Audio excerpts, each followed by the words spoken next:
I wouldn't blame you if you hadn't realised the entire second season of Gen V has been released, because there seemed to be absolutely no buzz around it. I, however, have watched it all, and I thought since the season has just wrapped up, there is no better time to rank all 3 shows set in the boys universe. Obviously, 2 of these shows are incomplete as we expect future seasons to come out. However, for now, we'll be ranking them based on the seasons that have been released. So let's get into it.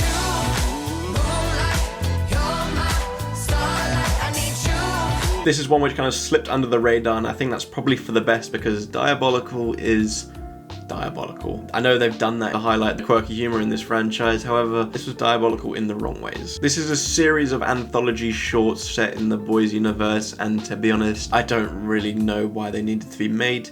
There was 1 or 2 which were solid, but they don't outweigh the amount of dreadful ones as well. While I enjoy the concept of these type of series where animation artists are allowed to flex their different styles, and it even gives certain amount of people a chance to kind of depict a short story which they wouldn't probably normally get the chance to, but I have been finding that most of these types of series end up getting a negative reaction from me, because I just don't think they work in this franchise. I just don't really think it works overall. There are plenty of storylines which are just filled with bad ideas, and amongst that, even worse humour. You know, obviously this universe is known for its quirky, immature, crude humour, but here it's solely played on its reputation, and what is put on screen is just really hard to watch at times. Desperado, sitting in a old Monte Carlo. I was originally against the idea of spinning off from the boys, but when I saw season 1 of Gen V, I thought it was a great time. It was a lot of fun.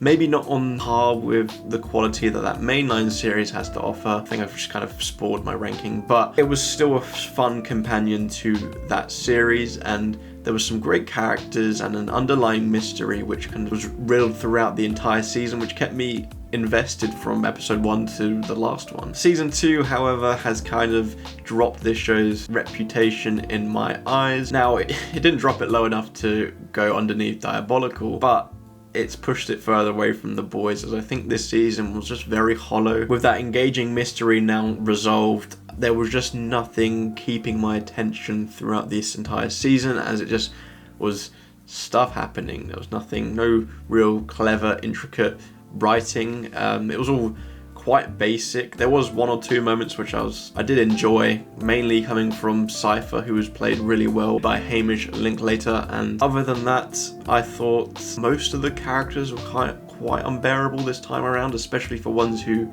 I actually enjoyed watching in the first season. I did just find that this season kind of meandered in a lot of places whilst not giving any development to its characters, and furthermore, when it could afford to meander, I felt it just rushed through the great bits and just deprived us of the best moments of this season. So it was just very messy in terms of writing, and I just felt like there was a big drop off from this season compared to the first.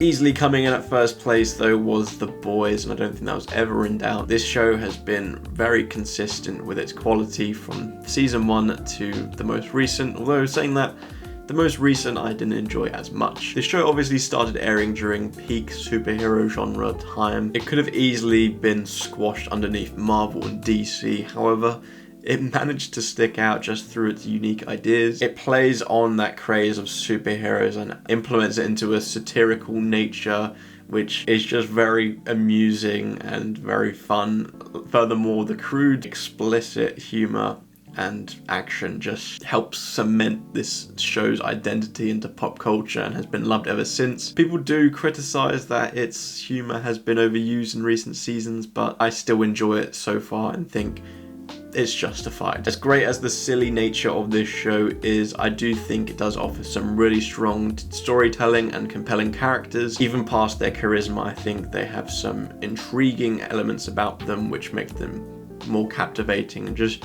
very solid overall. You've obviously got some great performances in there from Jack Quaid, Carl Urban, and of course Anthony Starr, as well as many others, but those 3 are the standout. I'm filming this before the final season has been released, so we'll see if that will cement it further into the first place or push it closer to second, but I'm pretty certain that this will always be my #1 pick in the Boys franchise. So that was my unsurprising ranking of the 3 Boys series, and going forward this is only going to expand as I know we have some new shows in development, and best believe I'll be updating this ranking once those ones have been released. As for now, let me know what your ranking is down below, and if you wanted to see my full review of Gen V Season 2, I did make a TikTok and YouTube short, so you can find it right up here. But anyways, thank you so much for watching, and I hope to see you in my next ranking.